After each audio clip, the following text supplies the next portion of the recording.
ಹುಟ್ಟಿದ ಮೇಲೆ ಪ್ರತಿಯೊಬ್ಬರಿಗೂ ಸಾವಿನ ಭಯ ಇದ್ದೇ ಇರುತ್ತೆ. ಆದರೆ ಮನುಷ್ಯ ಮಾತ್ರ ಸಾವಿರಾರು ವರ್ಷಗಳಿಂದ ಈ ಸಾವನ್ನು ಗೆದ್ದು ಅಮರನಾಗಲು ಪ್ರಯತ್ನಿಸುತ್ತಲೇ ಇದ್ದಾನೆ. ನಮ್ಮ ಪುರಾಣಗಳಲ್ಲಿ ಸಾವಿಲ್ಲದ ಅಶ್ವತ್ಥಾಮ, ಹನುಮಂತ ಮತ್ತು ಮಾರ್ಕಂಡೇಯರಂತಹ 8 ಜನ ಚಿರಂಜೀವಿಗಳ ಬಗ್ಗೆ ನಾವು ಕೇಳಿದ್ದೇವೆ. ಸಾವಿರಾರು ವರ್ಷಗಳಿಂದ ನಾವು ಪಠಿಸುವ ಮೃತ್ಯುಂಜಯ ಮಂತ್ರ ಕೂಡ ಸಾವಿನ ಭಯದಿಂದ ಮುಕ್ತಿ ಪಡೆಯುವ ಬಯಕೆಯನ್ನೇ ಹೇಳುತ್ತದೆ. ಅಷ್ಟೇ ಯಾಕೆ, ನಮ್ಮ ಹಳೆಯ ಋಷಿಮುನಿಗಳು ಕಾರ್ಯಕಲ್ಪ ಎನ್ನುವ ಚಿಕಿತ್ಸೆಯ ಮೂಲಕ ಮುಪ್ಪನ್ನು ದೂರ ಮಾಡಿ ಮತ್ತೆ ಯುವಕರಾಗುವ ರಹಸ್ಯವನ್ನು ತಿಳಿದಿದ್ದರು ಎಂದು ಹೇಳಲಾಗುತ್ತದೆ.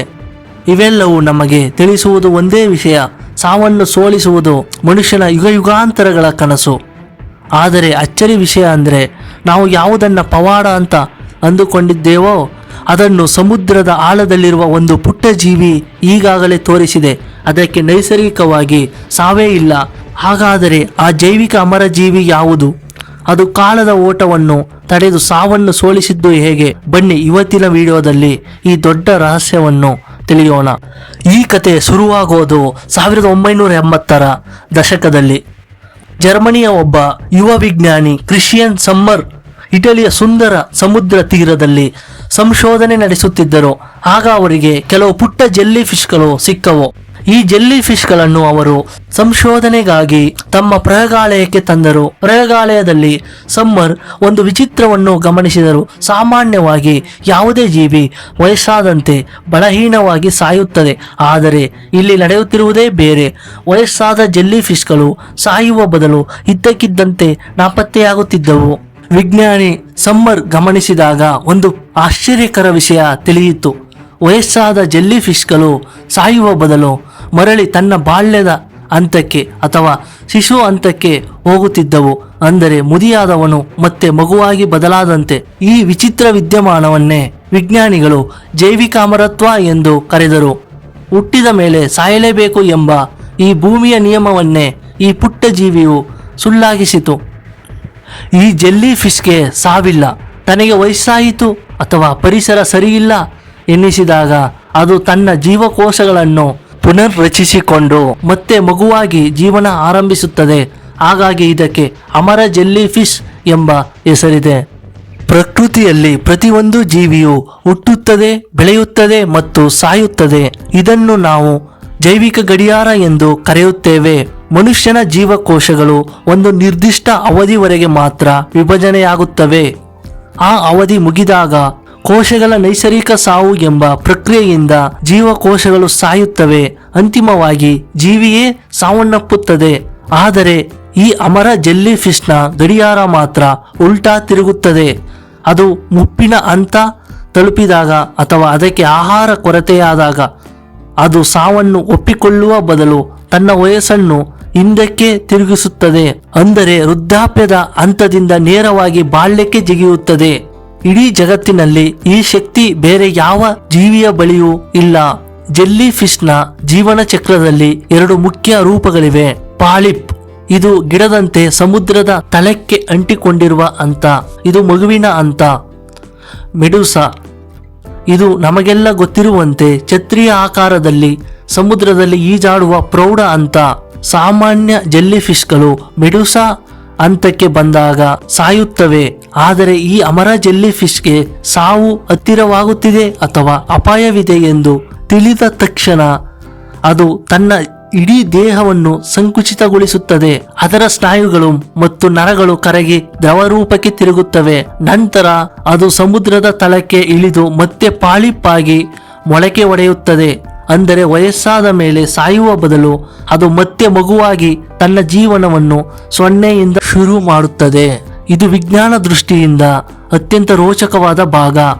ಈ ಜೆಲ್ಲಿ ಫಿಶ್ನಲ್ಲಿ ಕೋಶಗಳ ರೂಪಾಂತರ ಎಂಬ ಒಂದು ವಿಶೇಷ ಪ್ರಕ್ರಿಯೆ ನಡೆಯುತ್ತದೆ.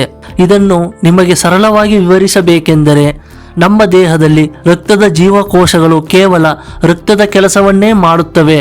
ಅವು ಎಂದಿಗೂ ಮೂಳೆಯ ಅಥವಾ ಚರ್ಮದ ಕೋಶಗಳಾಗಲು ಸಾಧ್ಯವಿಲ್ಲ.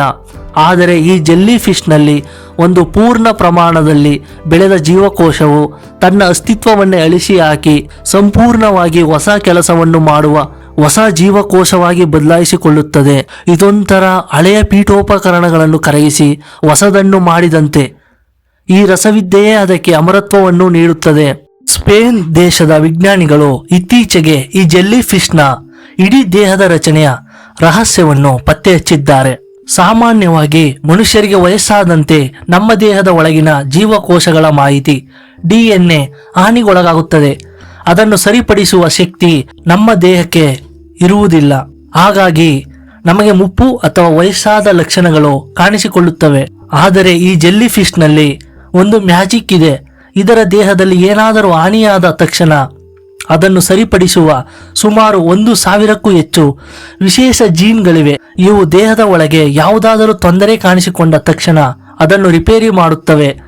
ನಮ್ಮ ದೇಹದ ಪ್ರತಿ ಜೀವಕೋಶದ ತುದಿಯಲ್ಲಿ ಒಂದು ಸಣ್ಣ ರಕ್ಷಣಾ ಭಾಗವಿರುತ್ತದೆ.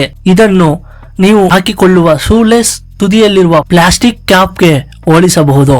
ಪ್ರತಿ ಬಾರಿ ನಮ್ಮ ಜೀವಕೋಶ ಹೊಸದಾಗಿ ಹುಟ್ಟಿದಾಗ ಈ ಭಾಗ ಸ್ವಲ್ಪ ಸವೆಯುತ್ತದೆ. ಇದು ಪೂರ್ತಿಯಾಗಿ ಸವಿದು ಹೋದಾಗ ಜೀವಕೋಶಗಳು ಸಾಯುತ್ತದೆ. ಇದನ್ನೇ ನಾವು ಸಾವಿನ ಸಂಕೇತ ಎನ್ನಬಹುದು. ಆದರೆ ಈ ಅಮರ ಜೆಲ್ಲಿ ಫಿಶ್ನಲ್ಲಿ ಆ ಸವಿದು ಹೋದ ಭಾಗವನ್ನು ಮತ್ತೆ ಸೃಷ್ಟಿ ಮಾಡುವ ಒಂದು ವಿಶೇಷ ದ್ರವ ಸದಾ ಕೆಲಸ ಮಾಡುತ್ತಿರುತ್ತದೆ. ಇದು ಸವೆದ ಭಾಗವನ್ನು ಮತ್ತೆ ಮತ್ತೆ ರಿಪೇರಿ ಮಾಡುತ್ತಲೇ ಇರುವುದರಿಂದ ಈ ಜೀವಿಯ ಜೀವಕೋಶಗಳು ಎಂದಿಗೂ ವಯಸ್ಸಾಯಿತು ಅನ್ನೋ ಸಂಕೇತವೇ ಇರುವುದಿಲ್ಲ. ಇದು ಕಾಲದ ಓಟವನ್ನೇ ತಡೆಹಿಡಿಯುವ ಪ್ರಕೃತಿಯ ಒಂದು ದೊಡ್ಡ ರಹಸ್ಯವಿದೆ. ಈ ಜೆಲ್ಲಿ ಫಿಶ್ ಕೇವಲ ವಯಸ್ಸಾದಾಗ ಮಾತ್ರ ತನ್ನ ಅಮರತ್ವದ ಶಕ್ತಿಯನ್ನು ಬಳಸುವುದಿಲ್ಲ. ಸಮುದ್ರದಲ್ಲಿ ಆಹಾರ ಕೊರತೆಯಾದಾಗ, ನೀರಿನ ತಾಪಮಾನ ವಿಪರೀತ ಹೆಚ್ಚಾದಾಗ, ಶತ್ರು ಪ್ರಾಣಿಗಳು ದಾಳಿ ಮಾಡಿದಾಗ ಇದು ತಕ್ಷಣವೇ ತನ್ನ ಬದುಕಿನ ರಿವರ್ಸ್ ಗೇರ್ ಹಾಕುತ್ತದೆ. ಅಂದರೆ ಅಪಾಯದ ಸಮಯದಲ್ಲಿ ಸಾಯುವ ಬದಲು ತನ್ನನ್ನು ತಾನು ರಕ್ಷಿಸಿಕೊಳ್ಳಲು ಮರಳಿ ಮಗು ಹಂತಕ್ಕೆ ಹೋಗುತ್ತದೆ. ಇದು ಕೇವಲ ಬದುಕುವ ಪ್ರಯತ್ನವಲ್ಲ, ಬದಲಾಗಿ ಸಾವು ಎಂಬ ಅನಿವಾರ್ಯತೆಯನ್ನು ಸೋಲಿಸುವ ಅದ್ಭುತ ಶಕ್ತಿ. ಈ ಪುಟ್ಟ ಜೀವಿ ಇಂದು ಜಗತ್ತಿನಾದ್ಯಂತ ಸದ್ದಿಲ್ಲದೆ ಹರಡುತ್ತಿದೆ. ಬೃಹತ್ ಹಡಗುಗಳು ಒಂದು ದೇಶದಿಂದ ಇನ್ನೊಂದು ದೇಶಕ್ಕೆ ಪ್ರಯಾಣಿಸುವಾಗ ಅವುಗಳ ತಳಭಾಗದಲ್ಲಿರುವ ನೀರಿನಲ್ಲಿ ಈ ಜೆಲ್ಲಿ ಫಿಶ್ಗಳು ಕುಳಿತು ಪ್ರಯಾಣ ಬೆಳೆಸುತ್ತವೆ. ಇವುಗಳಿಗೆ ನೈಸರ್ಗಿಕವಾಗಿ ಸಾವಿಲ್ಲದ ಕಾರಣ ತಮ್ಮನ್ನು ತಾವೇ ಹೊಸದಾಗಿಸಿಕೊಳ್ಳುವ ಶಕ್ತಿ ಇರುವುದರಿಂದ ಇವುಗಳ ಸಂಖ್ಯೆ ವೇಗವಾಗಿ ಹೆಚ್ಚುತ್ತಿದೆ. ವಿಜ್ಞಾನಿಗಳು ಇದನ್ನು ಸದ್ದಿಲ್ಲದ ಆಕ್ರಮಣ ಎನ್ನುತ್ತಾರೆ. ಇದು ಸಮುದ್ರದ ಆಹಾರ ಸರಪಳಿಯ ಮೇಲೆ ಕೆಟ್ಟ ಪರಿಣಾಮ ಬೀರಬಹುದು ಎಂಬುದು ಈಗಿನ ದೊಡ್ಡ ಆತಂಕ. ಸಾವನ್ನು ಗೆದ್ದ ಶಕ್ತಿ ಕೇವಲ ಜೆಲ್ಲಿ ಫಿಶ್ಗೆ ಮಾತ್ರ ಸೀಮಿತವಾಗಿಲ್ಲ. ಹೈಡ್ರಾ ಎನ್ನುವ ಇನ್ನೊಂದು ಪುಟ್ಟ ಜೀವಿ ಕೂಡ ಸಮುದ್ರ ಮತ್ತು ಸಿಹಿ ನೀರಿನಲ್ಲಿ ವಾಸಿಸುತ್ತದೆ. ಇದರ ವಿಶೇಷತೆ ಏನೆಂದರೆ ಇದರ ಇಡೀ ದೇಹವೇ ಮಾತೃಕೋಶಗಳಿಂದ ಕೂಡಿದೆ. ನೀವು ಹೈಡ್ರಾವನ್ನು 10 ತುಂಡುಗಳಾಗಿ ಕತ್ತರಿಸಿದರೂ ಪ್ರತಿ ತುಂಡು ತನ್ನಷ್ಟಕ್ಕೆ ತಾನೇ ಬೆಳೆದು ಹೊಸ ಹೈಡ್ರಾವಾಗಿ ಬದಲಾಗುತ್ತದೆ. ಅಂದರೆ ಒಂದು ಹೈಡ್ರಾದಿಂದ 10 ಹೊಸ ಹೈಡ್ರಾಗಳು ಸೃಷ್ಟಿಯಾಗುತ್ತವೆ. ಹೈಡ್ರಾಕ್ಕೂ ಎಂದಿಗೂ ವಯಸ್ಸಾಗುವುದಿಲ್ಲ ಎಂದು ಸಂಶೋಧನೆಗಳು ಸಾಬೀತುಪಡಿಸಿವೆ. ಸಾವನ್ನೇ ಮರೆತ ಪುಟ್ಟ ಜೀವಿಗಳು. ಇವುಗಳನ್ನು ವಾಟರ್ ಬೇಸ್ ಅಥವಾ ನೀರಿನ ಕರಡಿಗಳು ಎನ್ನಲಾಗುತ್ತದೆ. ಇವು ಎಷ್ಟು ಚಿಕ್ಕವೆಂದರೆ ಬರೀ ಕಣ್ಣಿಗೆ ಕಾಣಿಸುವುದಿಲ್ಲ. ಆದರೆ ಇವುಗಳ ಬದುಕುವ ಶಕ್ತಿ ಅದ್ಭುತ.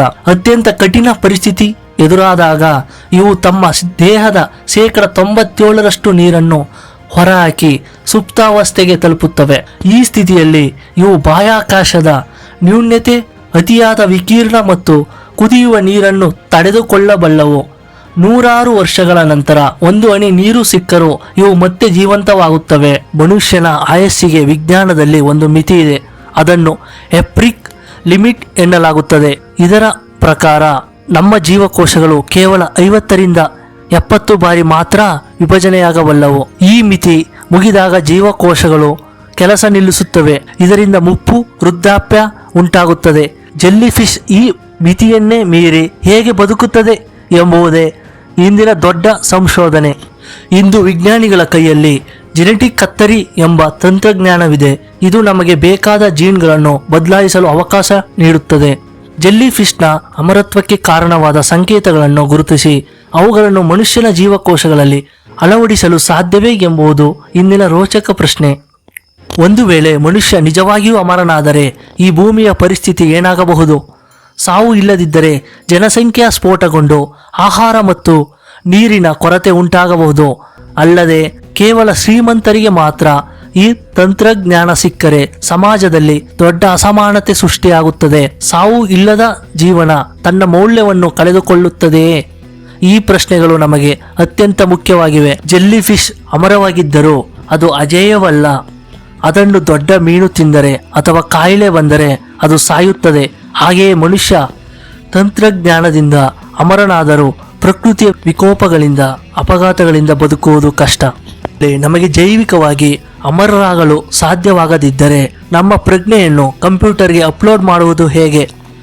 ಎಲಾನ್ ಮಸ್ಕ್ ಅವರ ನ್ಯೂರಲಿಂಕ್ ತಂತ್ರಜ್ಞಾನದಂತೆ ಮುಂದಿನ ದಿನಗಳಲ್ಲಿ ನಮ್ಮ ನೆನಪುಗಳನ್ನು ರೋಬೋಟ್ಗಳಲ್ಲಿ ಅಳವಡಿಸಿಕೊಳ್ಳಬಹುದು. ದೇಹ ಸತ್ತರೂ ವ್ಯಕ್ತಿಯ ಆಲೋಚನೆಗಳು ಡೇಟಾ ರೂಪದಲ್ಲಿ ಶಾಶ್ವತವಾಗಿ ಉಳಿಯುತ್ತವೆ. ಇದನ್ನೇ ಡಿಜಿಟಲ್ ಅಮರತ್ವ ಎನ್ನಲಾಗುತ್ತದೆ.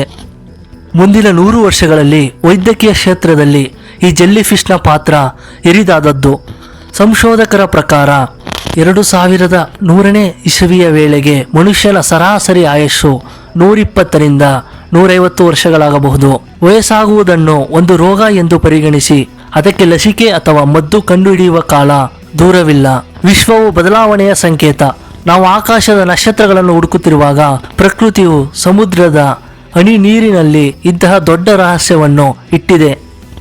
ಅಮರ ಜೆಲ್ಲಿ ಫಿಶ್ ನಮಗೆ ಕಲಿಸುವ ಪಾಠ ಒಂದೇ: ಅಸಾಧ್ಯವಾದದ್ದು ಯಾವುದೂ ಇಲ್ಲ. ಸಾವನ್ನು ಗೆದ್ದ ಈ ಪುಟ್ಟ ಜೀವಿ ಮನುಷ್ಯ ಕುಲಕ್ಕೆ ಹೊಸ ಆಶಾಕಿರಣವಾಗಿದೆ.